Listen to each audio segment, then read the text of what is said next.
First off, thank you all for being here.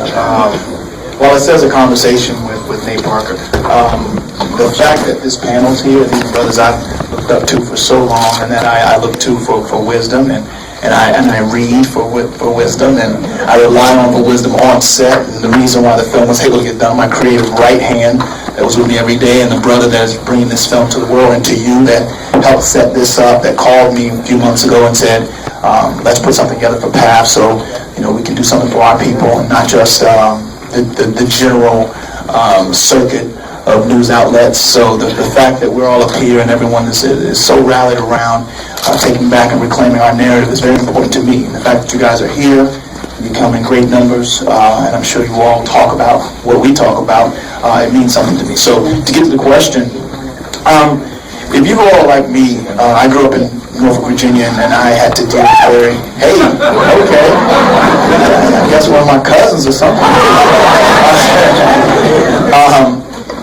I relied heavily on a very sanitized miseducation when I was a kid, when I was coming up, and I very seldom saw myself reflected in what I was being taught about heroism and about courage and about integrity. And I was left with heroes that played basketball and threw footballs and played other sports, so those were my ambitions when it came to success. It wasn't until I went to college that I was introduced to Nat Turner and his legacy. And ironically, he grew up and led his revolt about 42 miles east of where I grew up in Southampton. Yeah, Southampton County, about 42 miles west of Norfolk, Virginia, near a place called Cortland that used to be named Jerusalem, and they changed the name for reasons seemingly no one can explain. So when I learned about this story and I learned about this man that stood, it was such a contradiction to what I had been taught. I was taught that we laid down and we were stomped down and pushed down, and Honest Abe with his top hat showed up and said enough is enough, and they freed us, and that was that.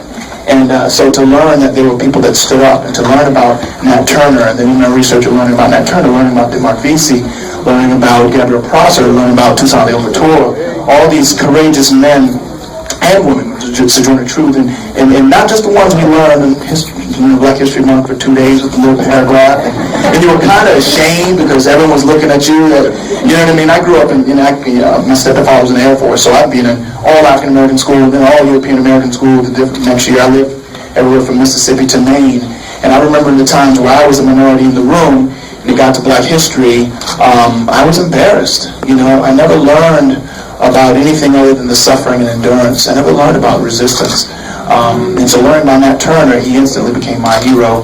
So, I wasn't an artist. It was funny, the brother that was just brought me here asked me, if I wanted to. I was a theater major, and I was a computer programmer. I was in tech management, science, information systems, so it's like a computer engineering with a tech management background.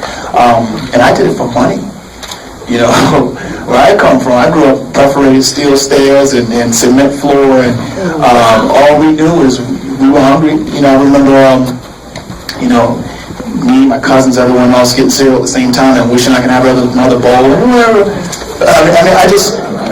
So when it came time to go to college and I had a degree, a full scholarship, I remember sitting with my counselor, and she said, well, you're an athlete, these are the classes you should take. Basket weaving and to make room for your sports. I said, ma'am, I'm from the dirt. I need to make as much money as possible. What can I do? And so I got into computers. It wasn't what I loved, but it was there. It was the thing that I thought would give me that step up in my environment to do better things for my family. And so when I learned about Nat Turner and when I was in the computer world, he was my hero. Someone asked me, who's your hero? I'd say Nat Turner, and I looked them dead in the eye because I wanted them to know what that meant, that I was proud and that I wouldn't be taken advantage of. So it wasn't until I got into, this is the long version, by the way.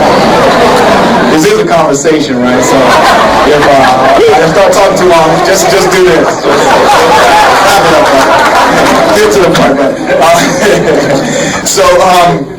Yeah, thank you, brother. You heard him say that, right? So so when I did get into the arts, divine appointment, it wasn't something I thought I'd be doing, and and I'd been praying for it, and I stepped away from computers and became an actor.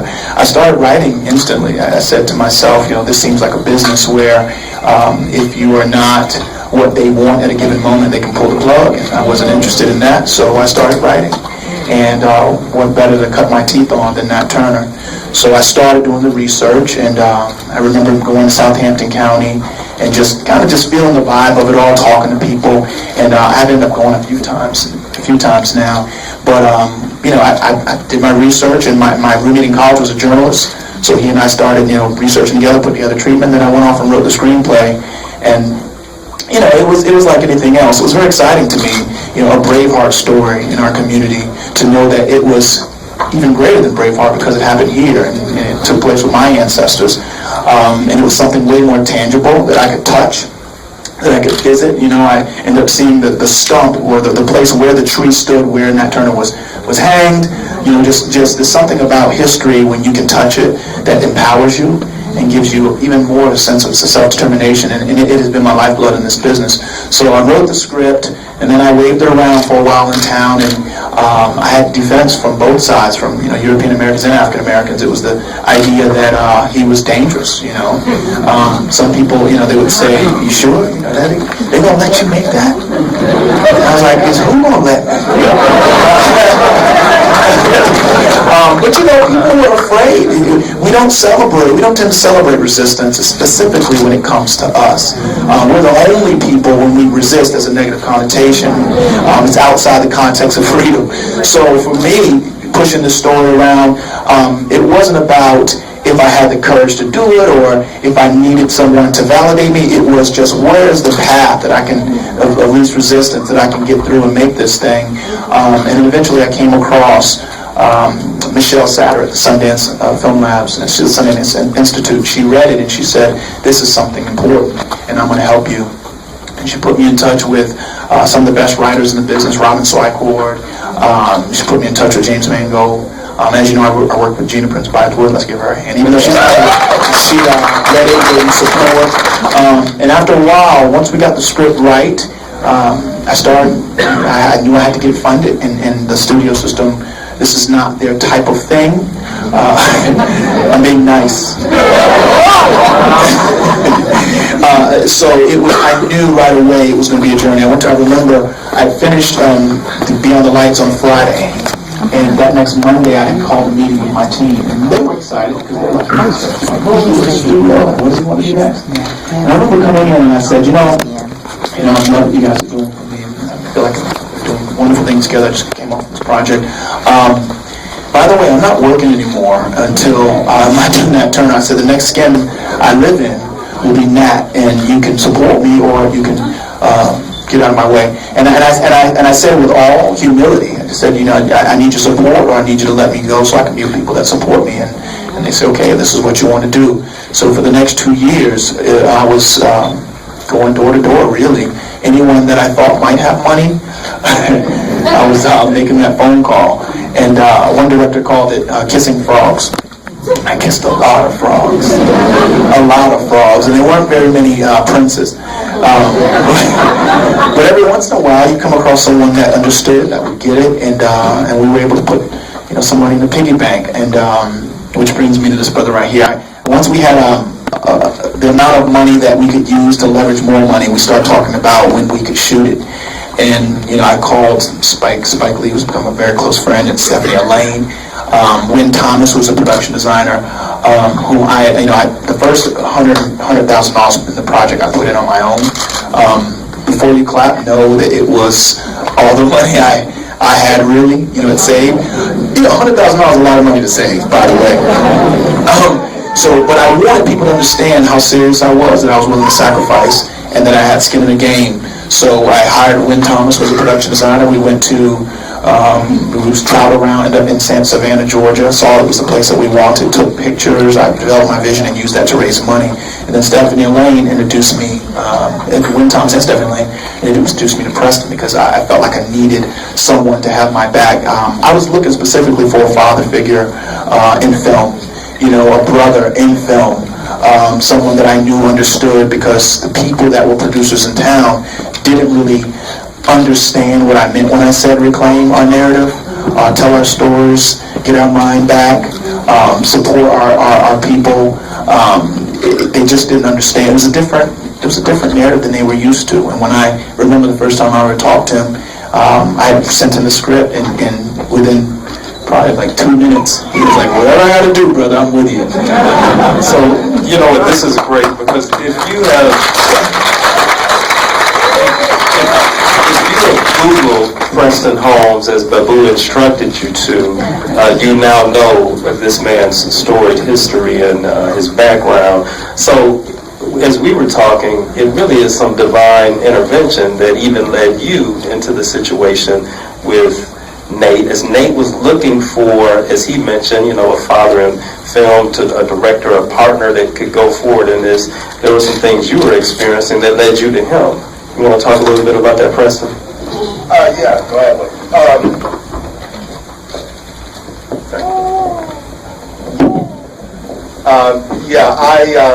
As Nate mentioned, I hadn't met Nate. I knew him as an actor from his work. But close friend Stephanie Elaine, I knew, had worked with Nate on Beyond the Lights. And she called me up and told me that she had recommended to Nate that he and I get together because he had a project that she thought I'd be interested in. She told me what it was. Of course, I was immediately interested. And then after reading the script, as Nate mentioned, I was ready to do whatever I needed to do. However, at about the same time, I was in discussions with a network about doing A&E is doing a television mini-series. They're remaking the series Roots. And they'd called me and interviewed me about producing that. I thought I had a great meeting with them and really wanted to be a part of that project. They decided, as is said in the business, to move in another direction. But the fact of the matter is, had I been offered that job, Roots, because I took that meeting before I met Nate or read the script, I probably would have been doing Roots. So I think sometimes things happen the way they're supposed to. Because once I got involved with The Birth of a Nation, I realized I was where I was supposed to be. And I felt that every day I was on the set through pre-production, and I remain thankful and honored to have been a part of this project. Absolutely. Dr. Horne, how about you take us further into some conversation? Well, first of all, obviously this film is more than welcome, not least because historians, I don't think, have done justice to not only the Nat Turner slave revolt, but I would say Black American history generally. Just one example, the major book on U.S. slavery published last year, which does a decent job of talking about the tortures we were subjected to, and also about how slavery helped to fuel capitalism in our society, called the United States of America. There's a very poignant scene in the first few pages where the writer, who is a professor, talks about talking to a black student and trying to convince this black student that there wasn't that much slave resistance. It's a very poignant thing to read. And U.S. historians, for various reasons, tend to downplay resistance to U.S. slavery. What I find striking about the Nat Turner slave revolt is that two of the books that I would recommend are the older books, more so than the books written by contemporary historians. For example, there's a book written about 115 years ago by a Johns Hopkins historian by the name of William Drury, who of course is trying to discredit Nat Turner. He does not want to see black people have U.S. nationality, so therefore he stresses our connections to the Haitian revolutionaries, for example. Matter of fact, he has a whole story in there that are actually important to my book on the Haitian Revolution about how some of the engineers of the Nat Turner revolt actually had fled with their so-called masters from the island of Hispaniola to Virginia, and then got involved in the Nat Turner slave revolt. Interestingly enough, a current historian, whose name I will not know, at Johns Hopkins University, has made a nice career for himself trying to discredit the Denmark Vesey revolt, trying to suggest that it really didn't happen, and it was just all hysteria, etc. And the other book would be by Herbert Aptheker. It comes out about 70, 80 years ago. which Herbert Aptheker, of course, was a radical, so he's trying to play up black agency, etc. Whereas the contemporary analyses of Nat Turner's Revolt have a lot of weaknesses, including books that are published as recently as last week. But the question, just two questions. One, what is the significance of the title? Now, we all know about The Birth of a Nation from a century ago. The Griffith history written with lightning, as Woodrow Wilson said when it was shown at the White House. That's right. What were you trying to tell us by titling this film Birth of a Nation? Well, I was trying to remind us of something. The reality is that D.W. Griffith had more of an effect on American society than we would like to believe. This was the very first, second, he did the first and the second. Technically, it's the second film, but the first, what we would call feature film, and our foundation as Hollywood. A lot of people are asking this question about the awards and this and that, and it's funny because I don't want to deal with that question because I feel like it's symptomatic of a bigger issue, and the bigger issue is the root, and the root is D.W. Griffith. Mm-hmm. What he did was, it was very interesting. It was crafty. He took advantage of the American consciousness and Reconstruction. We're in a very fragile state. When I say we, I say America, so take it with a grain of salt. I'm just saying we as a blanket America. Of course, I wasn't a part of that we back then, but we're in a fragile state, and you can imagine the workforce being flooded with millions of free labor. I mean, kind of like what's happening in California. You can imagine, if you can see the resistance now against our Mexican brothers and sisters by some, you can only imagine poor whites and the economy being turned upside down and people looking at people of African descent as a threat to society and sustenance of white people. So he basically gave a battle cry, a mantra. If we are to survive, we must embrace white supremacy. When we think of white supremacy, we think of the KKK rising to 4 million, which it did after his film. After his film premiered. We think of it in terms of, so there was America, and then there was this KKK of crazy, racist cross-burners that emerged from this film. That wasn't the case. It was as intrinsic or as common or as accepted as the terror alert. Terror alert is orange, is red, right? It's like instantly everyone thinks if we are to survive, we have to buy into this system, and that's what happened. When he came up with this film, it swept across the nation, and everyone subscribed to white supremacy, and the terror, which was already common, was upped so many notches, exponentially, and people, there are records in oral history of people coming out of the theater from this film, The Birth of a Nation, and lynching the first black people they saw, ripping them bit to bit, setting them on fire. That's what this film did. So we wonder why, racism is so pervasive in Hollywood. It's because of this one thing. It all funnels down to this one idea. If we are to survive, we must embrace white supremacy. And then the whole idea of us having to assimilate and be absorbed into the culture of the oppressor to be able to survive, then we become indoctrinated with that same idea, embrace white supremacy or die. So here we are as black people embracing white supremacy against ourselves, but all of that is symptomatic of the root. So what I want to do with this film is get anyone that has never seen it to start thinking about it, right? One, so then you go and say, well, what is this film? There's all this time, I'm going to go and see what this film is. Then you see what that film did, and it was magic. It's like I just spent some time in Sundance. I went to some of these virtual reality lodges, and you put on this headset, and they have these earphones. I was at a dinner, artists at the table, and I sat at this dinner, and they walked around the headset, right? They put on the headset, and they put on the ears, and I'm thinking, I'll do this for a second, I'll get back to my dinner. And all of a sudden, I'm watching, I'm standing on a lake, like Jesus, on water, right? All of a sudden, a train in the distance starts coming, and then it starts coming at me. And I'm thinking to myself, I'm at dinner. I'm not standing on a lake, and a train is not coming at me. But as that train started coming, and the sound design, and to get real loud, I started to get afraid. My heart started to beat and race. And I'm thinking to myself, this is insane. I jumped out of the train in dinner, and I took this thing off, and I'm like, this is remarkable. Now imagine, you've never seen a film. You've never been to a theater. It's 1915, and D.W. Griffith says, I have this thing called a moving picture. And everyone crawls into a place, right? And all of a sudden, you're seeing something magical that you've never, ever had to contextualize. And the message, the underlying message is, in order for us to survive, we need to subjugate and destroy and decimate these people. And you leave, and their children, and there's older, and more people saw this film than any film ever. I mean, and adjusted for inflation, I want to say it made $1.8 billion, right? So, if we're wondering why we're still dealing with race in film, we have context. We have something to look to. So all I want to do is broaden the spectrum. So we're not talking about one event and what to do about that one event.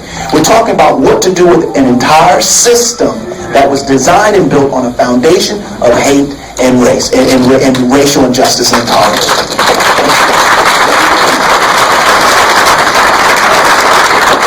Yeah, let me go a little bit further. I want to talk to both of you, Preston and Nate. In a conversation recently, I heard Gabrielle Union say that on set, the emotion was so thick, you could cut it with a knife. I remember her saying that you could feel our ancestors. And there were some moments where the cast, and I saw Roger was here earlier, where the cast had to pull together to just make it through the next scene and the next scene. Can you talk to us a little bit about that experience and what that really meant?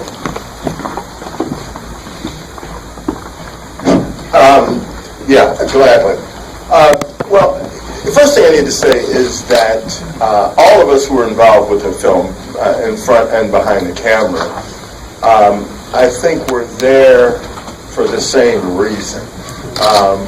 This was a fairly low-budget film, an independent film, so it wasn't about money or a paycheck for anybody involved, for any of the actors or any of the crew. What it was really about was Nate Parker's vision for this story. And Nate, as you can see already, has and had and has always had, I guess for 7 years now, a passion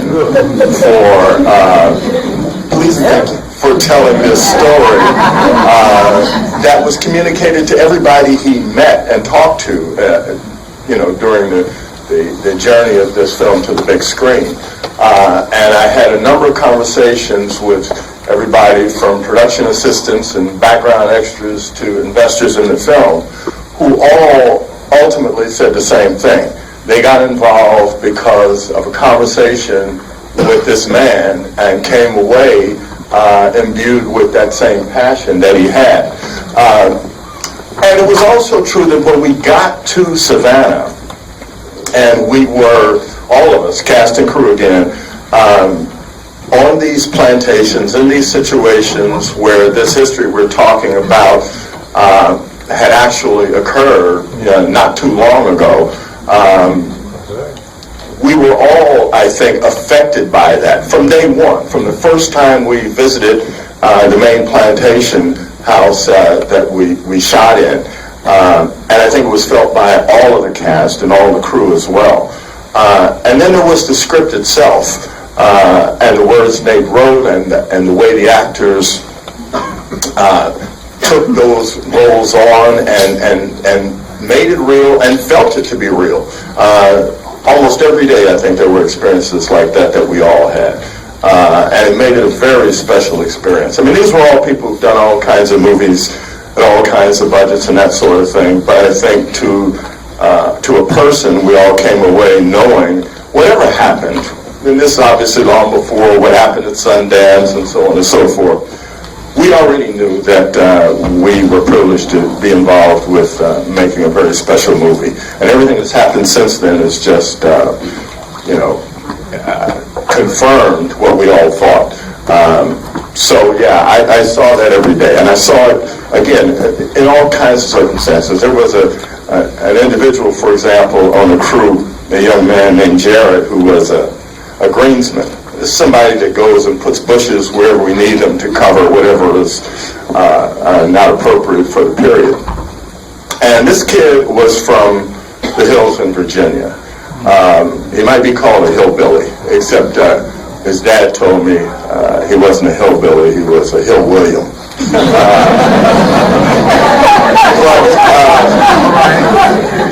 So Gerald was a hard-working guy, but an absolute redneck. So I was standing next to Gerald one day. We were watching a scene that we were shooting, and he just turned to me and he said, "Mr. Preston?" I said, "Hey, Gerald." He said, "This is a special movie. This is a story that needs to be told." And I had to do a double take. And it's like, who are you? But that was the extent to which I think everybody involved with the film felt and sort of internalized what we were trying to do.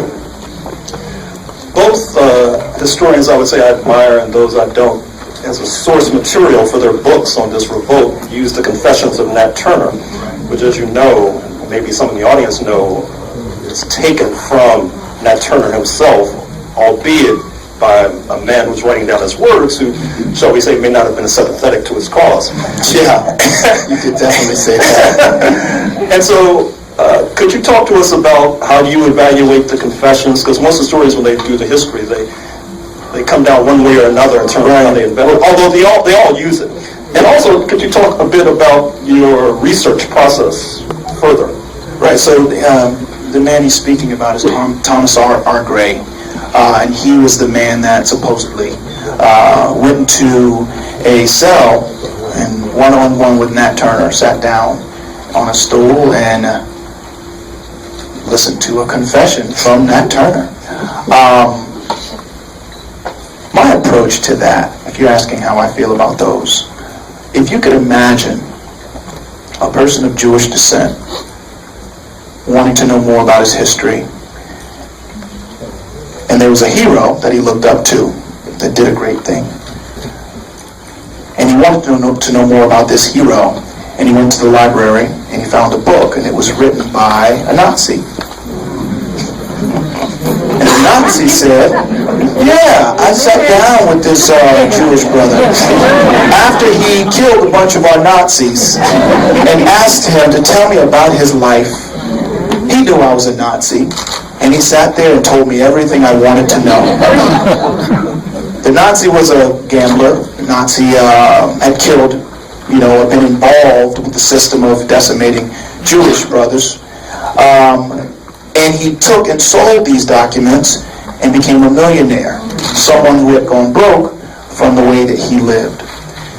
I hope that gives you an idea of how I felt about these confessions. Suffice to say, I took them with a grain of salt.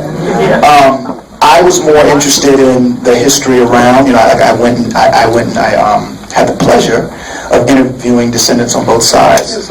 I got to sit with Rick Francis, who I'm sure you're familiar with, who's a descendant on the side of those who had been killed, and talk to him about what he felt about it. And there were others on the other side that claimed to be, I think it's a little more difficult to say that everyone wants to be related to Nat Turner.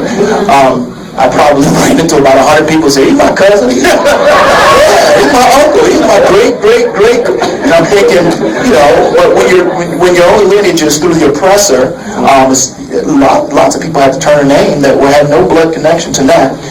So I had a researcher named Kendra Fields, Boston College. Oh yeah, you know her? She's at Tufts. Yeah, exactly. She helped me with a lot of my research. There's a woman named Kelly Dietz from the University of Virginia, who's a historian and archaeologist. Helped me with a lot of my research, and we pulled apart jewelry. We pulled apart Stephen B. Oates. We pulled apart Scott French. We just went down the line. Anyone that had ever written a book that dealt with Nat Turner, we took it apart, measured against others, measured against oral history. We read slave testimony. We read, voices from slavery, and just poured over the material to look for any references to Nat Turner from people who had integrity. And that's how I pulled together a lot of my research. So when people, say, "Well, in the Confessions," I'm like, well, because it's funny because the Confessions were tainted, and then Styron chose that to make his book on, and that was not only tainted. It was Styron the novelist. Styron the novelist. It was blasphemy, and it was disrespectful, and what he did with Nat Turner, and he himself, who claimed to be a liberal. So I guess that means someone we should just listen to without any kind of you read his book, it doesn't mention anything about Nat Turner being a person that had a family, or being driven by this conviction to be righteous and to serve the Lord. But it spoke on him being obsessed with white women, being homoerotic thoughts, everything he could at every point to take away the power of this man. He did it. And even in the beginning, in the foreword, it says, hey, this is fiction, and this is my reimagining of Nat Turner. Yet, that is the end-all book for the general public on who Nat Turner is. So, of course, in working with Fox, the first thing I said was, so, a lot of people are going to go out and buy material, want a book when this is done. So, we are working very closely with a few historians to either put together a book that we can do in time, or to repurpose a book, to reprint a book that already exists, that, whether it be Stephen B. Oates or something that is objective, and literally put our artwork on it so people have something to look to that will have facts on who Nat Turner was, the man.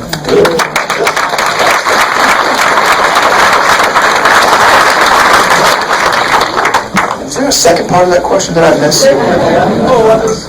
I was getting at the research process of which you touched upon. What about the creative process? I mean, so writing it for me. So we wrote a treatment that was rooted in as much truth as we possibly could get to have the foundation of the story.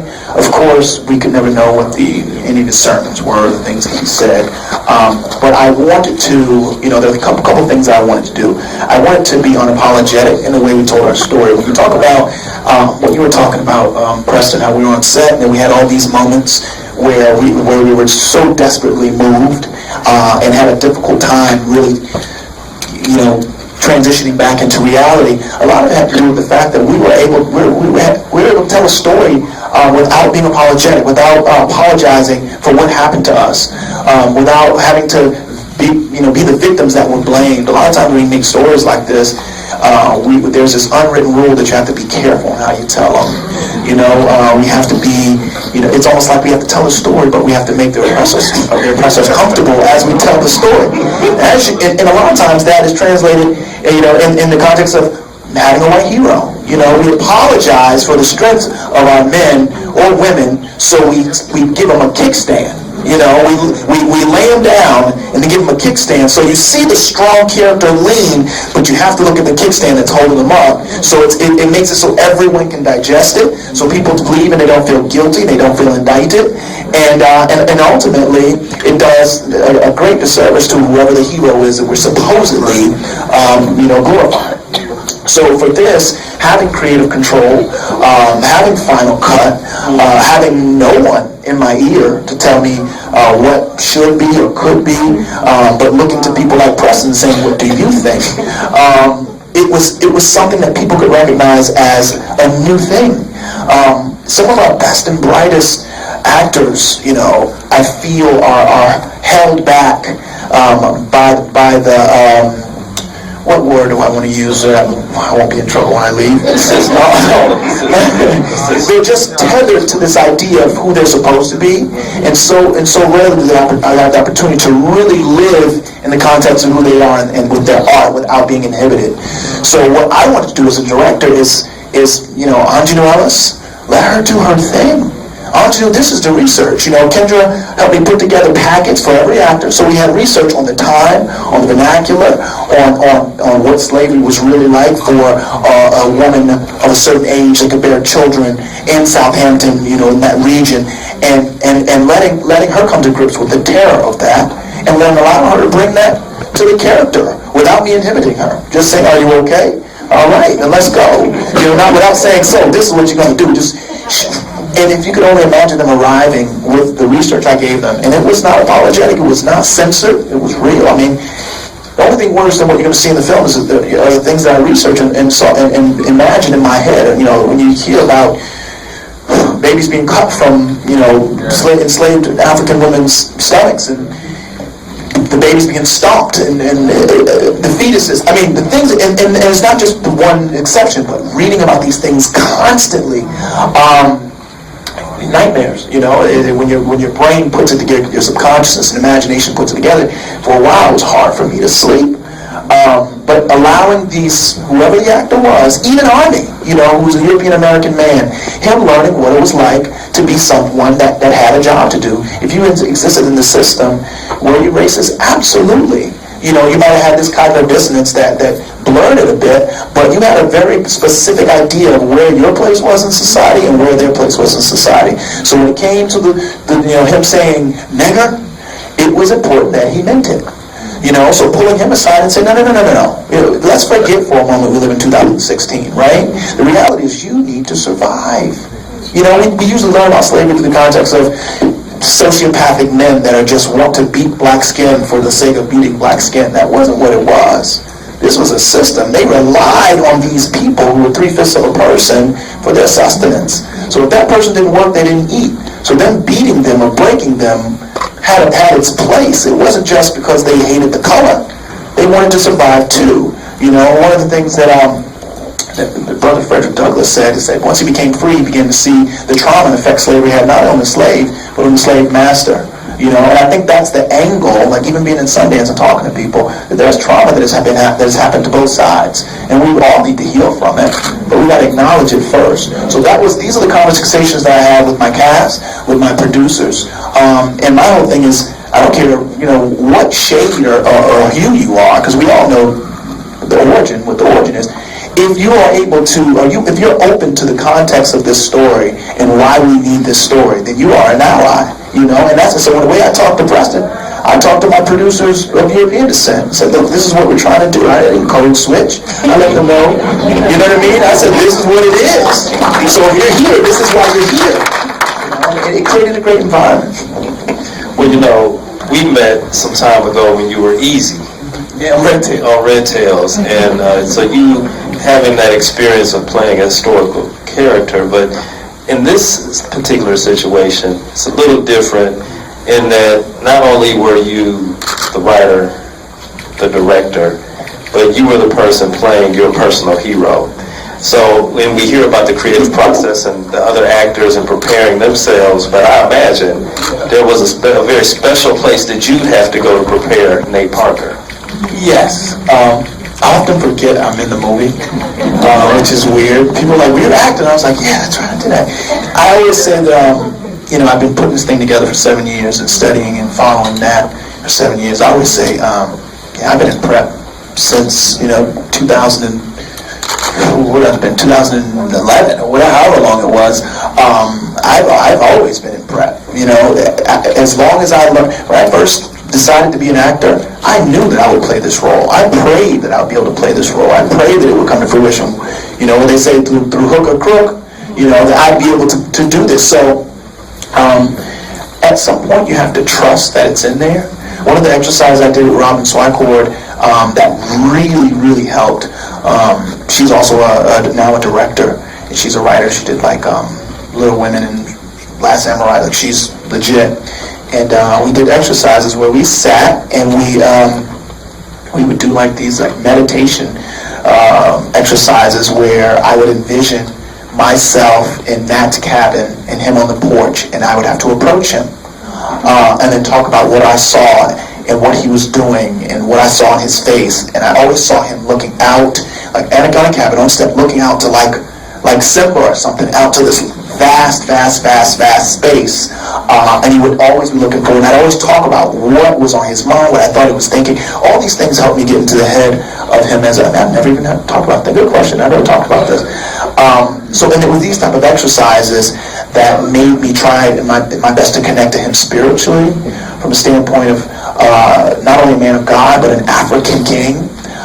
And so that was my way in. But when it came time to actually act, I hired my acting coach from when I was a kid. And I say kid when I first got to acting, I was 23 or whatever. He's an acting coach. He's not my acting coach anymore. But I said, hey, I'm going to do this film. I need your help. I don't have the time to go from a scene behind the kid back into the monitor, back to the scene, I just didn't have the time. Would you come and help me? So he would come and he'd be behind at the monitor, and I'd do a scene, and I'd look, and he'd either do this or this. This meant one more. And that's how that was our shorthand. And then he actually stayed in the guest house, the house I had, so every night we'd come home and I decompress. How did I do? What did I do right? Is there anything you see? Or was I transitioning properly? Because the big downfall, I had an opportunity also to, I reached out to Mel Gibson because he did Braveheart, and I was like, well, hopefully he'll talk to me. And he said yes, and he had me to his office, and we went through the script, and he called me, before the day of all my battle sequence. He just, I reached out to several directors and they all said yes. He was one of the people that said, hey, on Sundays you don't work. On Sundays, no matter what, Saturday night you turn off your phone, and then if someone needs something, Monday morning you'll see him. He said you need to rest. He said your best, moments aren't even in your film yet. They're going to come on Sundays when you're sitting drinking tea and you're not talking to anyone and all the noise is quiet. And he said, what you're going to do for this next, 4 months is something I have to do for 7 months with Braveheart. And he said that, your health is your greatest asset if you're going to act in this thing. And he said, that said, Sunday is your day. Saturday night, wherever you are, you turn your phone off and you quiet everything. So it's interesting. I'm blessed to have been with you in Park City, and when a lot of people have read in the newspapers or on blogs or online a lot of the aftermath, we should say, of what happened in Park City, but there was a moment when I think all the cast left out, everyone kind of removed themselves, and you talk about quiet. And I remember Nate Parker was by himself. I had left, and I'd like for this audience to maybe step into that space for a minute and talk what was going through Nate Parker's head, because that was an interesting moment. I was able to observe it, but I think it's interesting for them to hear. I've always been skeptical of success, of the word, because so often when people attain success, they become complacent, and the next thing they do is almost never as good as the first thing they do. So with the sale, it was like great. We made the sale. The premiere went really well, and the phone was ringing, and there was a lot of text messages and emails I couldn't get to. But I kind of just removed myself. I went to my little apartment, and I just did a lot of praying.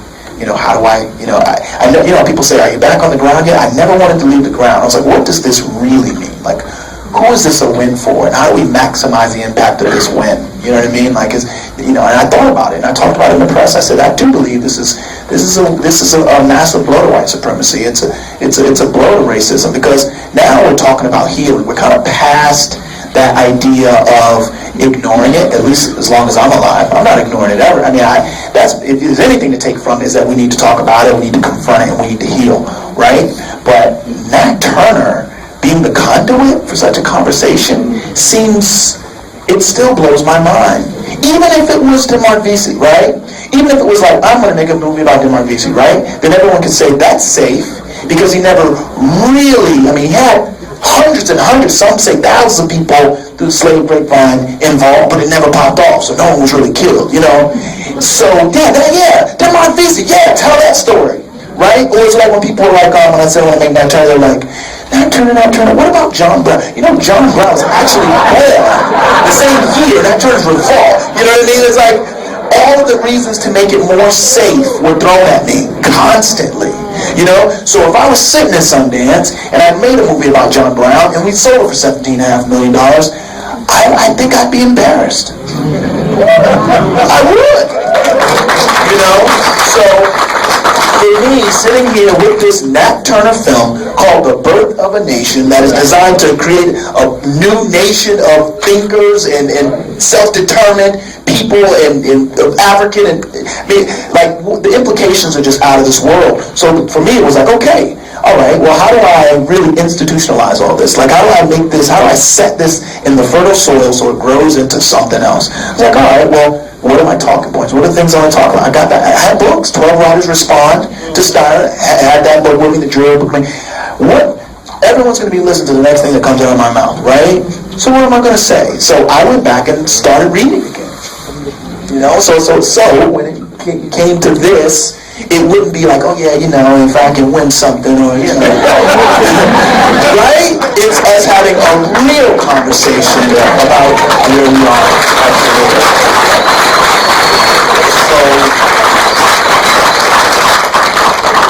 Dr. Horne is going to ask a question, but as he prepares, I want you to prepare your questions. We are going to have a microphone, and we're going to have a few minutes to ask some insightful, deep, we want some brevity, some heavy questions that come forward. So, Dr. Horne, let you finish up from our conversation, and then we'll go out to the audience for your questions. Just briefly, what future historical projects are on Nate Parker's agenda, if any, or what would you recommend to the young filmmakers in the audience in terms of future historical projects? Great question, great question. So, artists, will you raise your hand? Amen. You can put it down. The reality is we need you, right? What we're dealing with here is a question of volume and cultivation, right? Like, people are like, well, where's the next Spike Lee? Well, are we cultivating the next Spike Lee? It's super simple, you know. Where is the next Denzel? Well, are we developing the next Denzel? Does he have... Go ahead, Donna, stand up. Everyone give him a hand. This young brother came over to me last night and said, he came to me last night and he dressed to the nines with a presentation. How you doing, Mr. Park? My name is Donna. And I was like, okay. That's what it's going to take. So he's on my radar. If he comes in any room that I'm auditioning something for, I'm looking for him. And I'll tell you, write. Do you write? Good. Keep writing. We have to create content. If we're not creating content, we're losing. It's just the truth. You know what I mean? If we have ideas. We have a lot of ideas. I mean, go to any, gossip website in the comments, you see a lot of good ideas. They'll probably make good shows if we put them in the script form. Right? I'm saying that to say it's on us, really, to tell our story and to reclaim our narrative. And God knows if I can do it with Nat Turner in 2016 in Hollywood, California, anyone can. When I say anyone can, I mean reach out to people. I reached out to a lot of people that were there, and everyone responded one way or another. But I'll give you a couple of artists, I'll give you a couple, just pieces of advice. Ideas without material is nothing. It doesn't exist. You walk up to someone, you get an opportunity to get in front of Spike Lee, you say, Spike, I have an idea, right? And he's standing there, you say, this. He said, okay, well, send me the script. You say, I don't have a script. He just wasted his time. Now he's mad. Now he's going to remember your name not for the right reasons, right? Now there has to be a time of discipline and fortitude and comfort with being unapologetically black. If anything I want this film to do, I want it to really, if the doors have kicked off, we need to kick it all the way off so we can, feel our own presence. One of the things that happened last night that I haven't been able to talk about publicly that I really enjoyed was the fact that, the backlash to the other thing is, I felt such a feeling of solidarity at the NAACP Awards. Everyone was there, and it was such interactive and loving, and people that were, one guy, Terrence Howard's way over here, and Will Smith's way over here, and they're making it with their crowds to hug each other, and it just felt like we are reclaiming even our own event as something that is important to us. Right? And I do think the powers that be, that have the money, the people that I consider want to see these stories told, right, have to recognize when someone wins an Image Award, that it means something. Because that's what it boils down to. If I win an Image Award for best whatever, someone out there that looks like me or is sympathetic to our cause should say, all right, well, yeah, what about him for the leading role in this? We have to contextualize in such a way that we add value back to ourselves, and our value system isn't dependent on some system that either is including us or excluding us or not. And when you win ADSF, exactly. It means something. It means something. Let's go to the audience. We want your questions. Let me be clear. We want questions. If you don't have a question, I will stop you. And we will move on to a question because we want to maintain the conversation. So, Okay, we're going to line up over there, and then the folks here. all right. Okay, Michelle. Yeah, we'll start. I'm going to start with the lady that, come on out. I'd like for you to go first. Yeah, let this lady come down front and ask her a question. Come out of here. Okay, good. Go right ahead. I saw a film called American, and it's really... Okay, I saw a film called American, And it really, I don't need Mike. It really, really impressed me. And it was amazing. So I wonder if when you do a film like American, does it prepare you for the film that you're doing now? Does it prepare you for other things? Because I was mad because more people saw it than my film. And I was one of them, but it was very impactful. So how was that? Thank you. Yeah, I think there's space for everything. Content, especially nowadays, you can shoot a short film in one take on your iPhone. You know, if it's poignant, if it's impactful, then people will respond. Oh, American. So I made a film called American. I just, financed it. I wrote it on the way to Ferguson. I financed it out of my pocket with a brother named James Lopez at Sony, and we shot it in a weekend, and we just put it on YouTube, and it went viral. And basically, it was a film, I encourage you all to see it, that encourages the idea of empathy.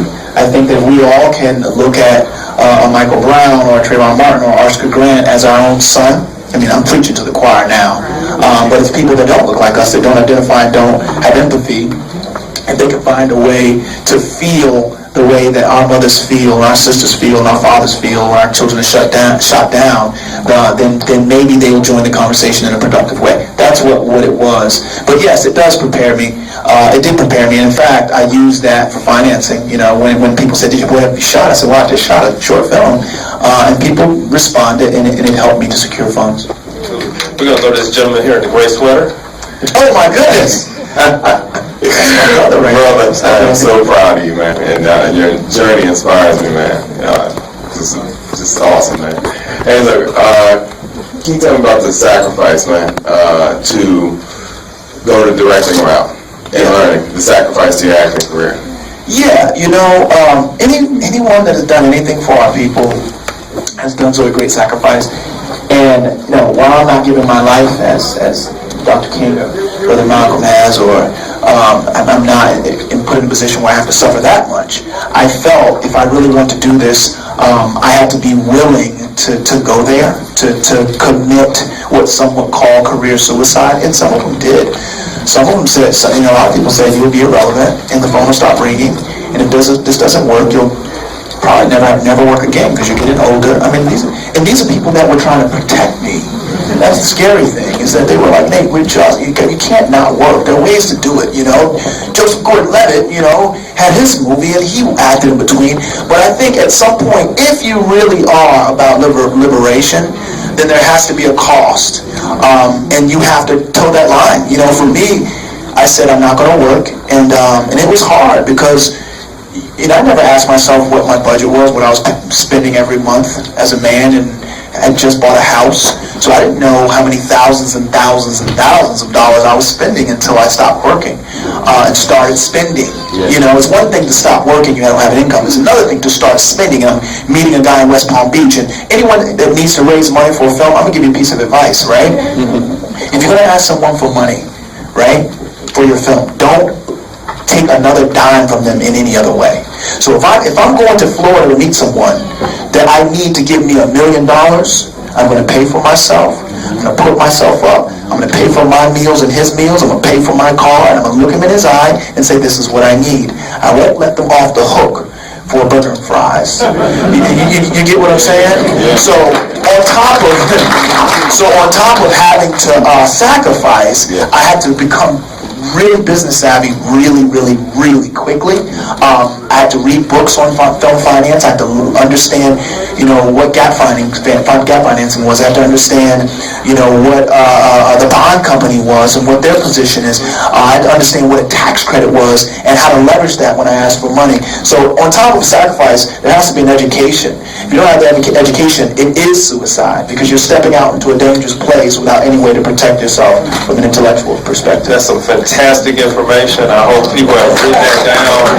I do quite a bit of that. Nuggets. We're going to speed it up a little bit. We have a lot of questions. And I'll shorten my answers a bit. I'm sorry. No worries. We got very little time. So okay, go ahead, sister. Could you talk more about being a person of faith and Nat Turner being a person of faith in terms of the radical tradition?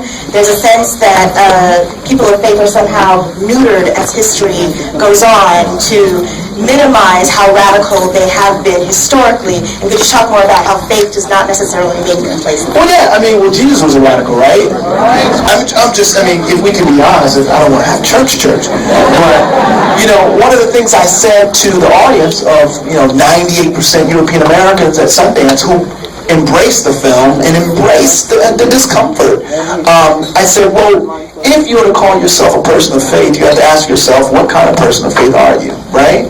Are you a Nat Turner Christian? Or are you a Christian like those who skinned him and beheaded him and crushed his flesh into grease? It's a really simple question, right? Nat Turner never said, oh, we'll kill all the white people because they're white. He said, those people aren't like me. I'm following the Lord. If God is real, they're wrong. If God is on the side of the oppressed, let me look at these stories. Oh, okay. This is what they did for liberation. It's liberation theology, right? It's like, it's not and it's so funny. I said to the people in European descent, I said, listen, I said, if you are a person of faith, if you are American, then I can give you 2 reasons that you should celebrate Nat Turner, right? It has nothing to do with his hue and everything to do with his view, right? So I'm going to stop right there because I know you got a lot of people. I'm sorry. Right over here. Quick question, man. Basically, I have 2 questions for you. Okay. Do you believe we have enough mentors of color in the movie industry? No. And if so, no, we don't. We do not. Who are your mentors? Who do you look up to? I look up to Spike. Okay. I desperately look up to Spike. I look up to Preston. Who else do I look up to in the business? I look up to Gina Prince Bythewood. I look up to Stephanie Elaine. Look up to Casey Lemons. I look up to Denzel. Okay. Me too. Okay. Right? It may sound like a lot. Yeah. It's not a lot at all. I think that, and if I left anyone out, it's not deliberately. I look up to Warren Drummond. I do. You want to stand up really quick? This brother is a story. So look, he's a storyboard artist. But what's interesting about that is this brother has kept in touch with me since we worked together on Pride in 2006, and he has never stopped emailing me, texting me, calling me for every single event. He gave me my first screenwriting book. That was his wife Betty's that I still haven't given back, and he's asked for it. Right? So let's give him a quick hand. So when you ask about mentors, I do have mentors. My pastor, Timothy Armstrong knows my pastor, Jeremy. My pastor's a mentor. He's not in the industry, but in the industry, they're not enough. There just aren't enough. So I hope that answers your question. Yeah, sure. Definitely. Thank you. All right, over here. We have 15 minutes left, so everybody think about their questions, because then the next folks got to come in. I'll think about my answers too. Go ahead, bro. So you said that the other Birth of a Nation movie, the KKK rose to 4 million people. When making this movie, did you have the intention for the Black Lives Matter movement or any of the movements going on in our community had the same type of surplus and growth, people joining? 100%. This film is about resistance. It's about revolution. It's about growth, spiritual growth, emotional growth, growth of our people. It's about acknowledgement. It's about healing. So, it's funny that you say that because we're working on putting together, I'm personally working on putting together an album in addition, separate from the film, that's kind of like an inspired by album where we deal with, because we never had a revolution album. It's like We Are the World without the Kumbaya. You know what I'm saying? So, I stand with the movement. I stand with Black Lives Matter. It's funny because when I made my film before Black Lives Matter became the mantra. So at the end of my film it says All Lives Matter, but it was before the Black Lives Matter movement. So I'm always, I'm transparent. I was like, if the movement had been what the movement had become, then it would have said that. Because to me, that's what I was saying. It's like before you look at the value systems of everyone else, understand that there's a value system that discredits an entire race. It's synonymous for me on this side. Hi, I just wanted to say thank you guys. Hi, Preston. I'm Tamiko Emerson, and this film means a lot to me because I grew up in Virginia. My dad is from Southampton County, Virginia, now in Portland, and he also took me to the tree where all that happened to Nat Turner. And anyway, there's another story about how they, wanted to save that tree, but it didn't happen. That's right. Yes. But my question is, while you were actually filming the movie, I wanted to know if there was a transformational or spiritual experience while you were embodying Nat Turner that you can share with us. Absolutely. It's funny you ask. So January of last year, well, December 31st of 2 years ago, going into January of last year, I was trying to put together money for film. We had a bunch of money, then a big bunch of money. $3 million fell out. We went from going to not going, and I remember thinking to myself, what more can I give up, to make this happen? And I got this word that was basically, if you are to tell the story, you have to become more like Nat Turner. And he was a man that was never known to drink a drop of alcohol, or to have $1 in his pocket. So I began spending all my money going around getting the money, but I also stopped drinking completely. I haven't drank since December 31st of, in addition to that, he was a man who fasted often and meditated, and I started to fast. It's so funny, I said, I fasted every Tuesday and Thursday, and I said I wouldn't stop until we were in pre-production, which was huge because we didn't have the money. So I could be fasting right now. Is it Thursday? So yeah, I had to really, from a spiritual perspective, let go of some stuff to really feel like I was on the right path to make this movie happen. Thank you, sister. Next question. Hey, what's going on, Nate? What's up, Nate? That's my mentee right here. What's up, man? Simmons. So I was thinking about, I'm about to let you know, you have to ask a really good question. I'm trying, man. That's my mentee right here. Brother, we're going to have a conversation. So, I mean, no rush. In terms of the team that you pulled together, I mean, it seems so powerful. What did you do to ensure that the team would be diverse and include people that maybe didn't see things the way that you did? Well, that's the thing. I think that from the standpoint of diversity, I just wanted to have people that understood that we were celebrating a man, celebrating a moment, and bringing light to a dark time. So, being in Atlanta, Georgia, a lot of people came. A lot of the crew looked like, European American, a lot of them looked like African American. But at the same time, I always say diversity isn't a palette.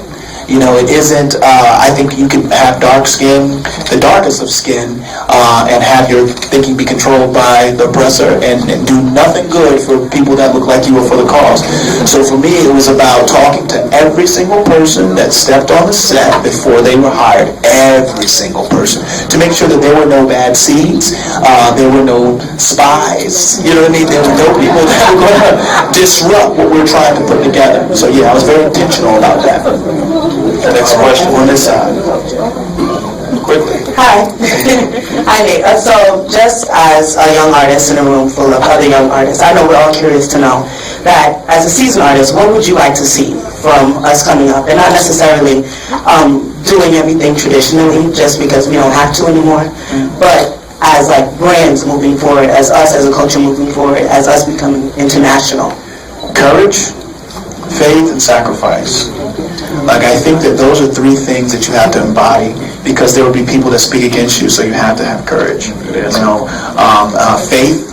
The only way to get through this business is faith, because if you look at the numbers, we're not going to make it anyway. If you look at the odds, we're not going to make it anyway. If you look at the things that they celebrate, we're not going to make it anyway.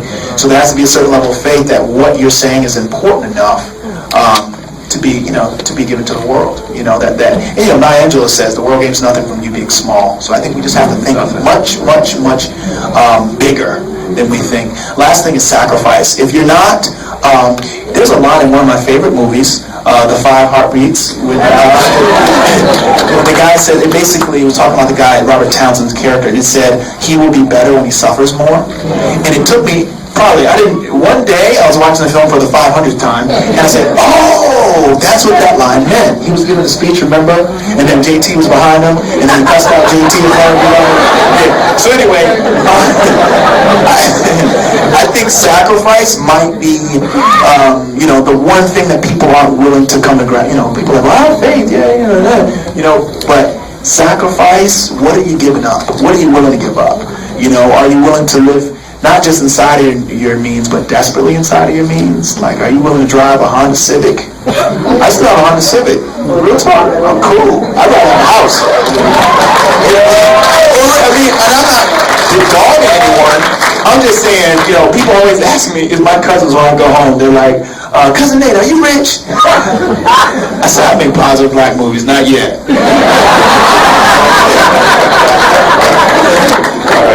Okay, first of all, big up to the Honda Civics, yeah. That's it. Hey. Yep, right there with you. Anyway, this is not deep or insightful, but I'm just curious, is it a scheduling thing that the film is not being screened in the festival? So, I can speak to it. What happens is, when people pay a lot of money for your film, then they have to protect that lot of money.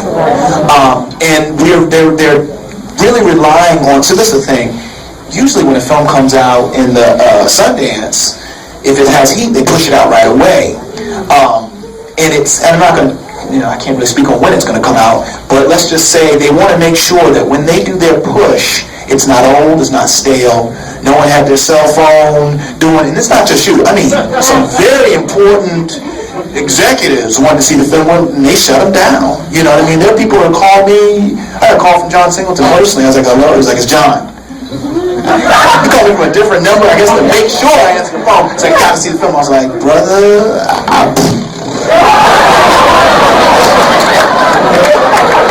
you know, so it's really them protecting their rollout. And the thing about it is, it's a good thing, because a film like this, The Birth of a Nation, Nat Turner's Rebellion, usually would never get a global rollout. A global rollout?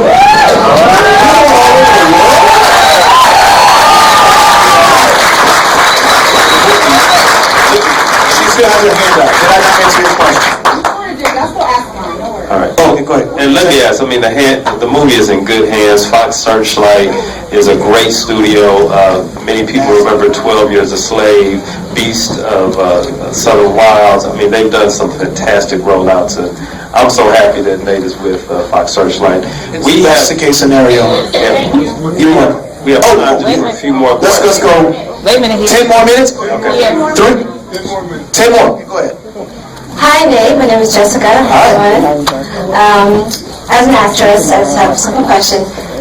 How involved were you in the casting process, and what did you see in the actors you chose that you knew they were the ones for these roles? I know it was very special. 100%. I got to put in the film everyone I wanted to. I remember at one point, a couple of the producers, not Preston, a couple of other producers had ideas of who they wanted to be in the film, and I remember thinking to myself, man, like, I want to put in the film. I remember calling my agent being like, I'm getting a little defense. He said, Nate, hire everyone you want to hire, because you never know if you'll have this opportunity again. And so I hired everyone that you see is exactly who I wanted. Yes, that's exactly right. I picked every background person. I knew every one of their names, right? I would call. There's no one on the set that I couldn't call by name. Not one person. I don't care. They were driving by my set. I knew. So and the marketing. And I called Tirrell. I was like, brother, trust me, this is going to be something. Let's do it. We worked this out together, and now we're working together again. Like every single person, I've had the blessing of being able to pick directly. What was the second part of your question? That was it. Oh, that was it. Okay, thank you. Congratulations. Thank you, sis. You're welcome. Hi, my name is Erin Walker. Hi, Erin. And I was wondering, how do you feel that previous experiences, like your upbringing, working on movies like The Great Debaters, and even the directors you got to work with, have prepared you for Birth of a Nation? Yeah. What'd you say? Intelligent, deep. Good question. Wonderful question. I remember working on Great Debaters and knowing I wanted to be a director, and knowing that I was an actor that would be turned director, and asking Denzel if I could follow him around, and him saying sure, and walking around and being over his shoulder and like dressing up. Even when I wasn't supposed to be at work, I'd come dressed in costume, like in the heat, like wool up to the neck, just to to prove that I was serious. And I'd stand over his shoulder or stand behind his chair and listen to everything he said. I'd get as close as I could when he was giving notes, so I could hear how he was directing, and it had a great influence on me. But upbringing, all we had was family. We were poor, but we weren't poor, if that makes sense. So I had my uncles. that saw something in me that made them want to keep me out of trouble. You know, there was a lot of trouble to get into, and they protected me, and they taught me about manhood. They taught me about the measure of a man, taking care of my family, taking care of my children when I had children, and all those things stuck with me. And I think that they keep me grounded in the business. I'm not a go-out person. I'm not a networking person. I do the work. You know, I write every day. You know, I think that anyone that's a writer doesn't write every day, or at least on a schedule 5 times a week, isn't serious. You know, and I don't mean to indict you or to call you out. I just mean that this business is not for the weak. It's very, very, very difficult. It's a very, very, very difficult business that requires the type of work ethic that a surgeon would need if you really want to be successful. Thank you. Thank you, Aaron. Yeah, hi. I really understand the context of history. I'm Margaret Prescott, and I host a show called Sojourner Truth. So that tells you something right there. I'm hoping that as we did work with Fox Searchlight for 12 Years a Slave, we were able, while the film was in theaters, to organize a screening for our audience, right, with a Q&A, and I'm hoping, I'm very much looking forward to being able to do that with your film. But my question has to do with looking forward and projects you or any of the artists in the room might be interested in. It's fantastic that the history and the dramas on the history we're seeing on the screen right now, including Nat Turner. But thinking of what is happening now, Haiti is an example. Haitians are in revolt right now, even as we speak. Tomorrow is going to be a crucial day in Haiti. So we find that it was so hard for you to make a drama about resistance in the past. Looking at what is happening today in terms of Black Lives Matter or resistance on the ground in Haiti, I'm wondering if that's something you or other folks that you have talked about having in the radar to be able to get that up on the big screen. Right, there's never been a shortage of stories in our community. There's been a shortage of support, but there's never been a shortage of stories. I think that, you know, the one thing I learned with this is we can't be afraid to raise our own money. You know how much money's in Africa? Like, really? You know, I read an article. It said if Africa had borders, right, it kicked all the people out that weren't indigenous and raised borders, a big fence, that in 20 years we'd all be dead. That sounds like, what? That doesn't make sense. Trust me. All of us are heavily reliant on Africa, right? I say that to say, I went to the African Academy Movie Awards. I'm planning on going again with Peace. I feel like as long as we are willing to connect the diaspora, which I think that, you know, which is my goal with my film, and everything I do, I want to connect to the diaspora, then we won't have to ask. And what do they say? Pigs never argue with the butcher. You know what I mean? I say that to say, we shouldn't have to beg people that don't want to tell our stories to tell our stories. We should be able to go to people that want to tell our stories and ask them for financing. So we just have to rethink the financing model. You know, people that understand that there's a disparity, whatever they look like, whatever color they look like, then those are the people that we should be approaching for financing. If we can't find it here, let's go back home. Let's go and sit with people and say, this is my proposal, because Nollywood is bigger than Hollywood, is bigger than Bollywood, bigger than everything would, you know, and as they figure out, you know, how to, you know, the infrastructure, the building infrastructure in Africa with Nollywood, we're going to see that rise in a way that is unprecedented as well. So I think that we need to not be so desperate to beg people to give us the ability to tell our own stories and then expect that they'll allow us to tell them the way we want to tell them.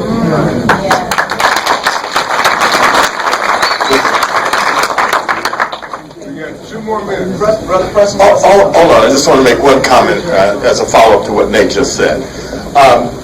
The other thing I think can't be forgotten about all of this, and I'm so happy for Nate and for the attention the film is getting, but this is not the end of the process. Whenever Searchlight determines that they will release this movie, it's important that we support the movie.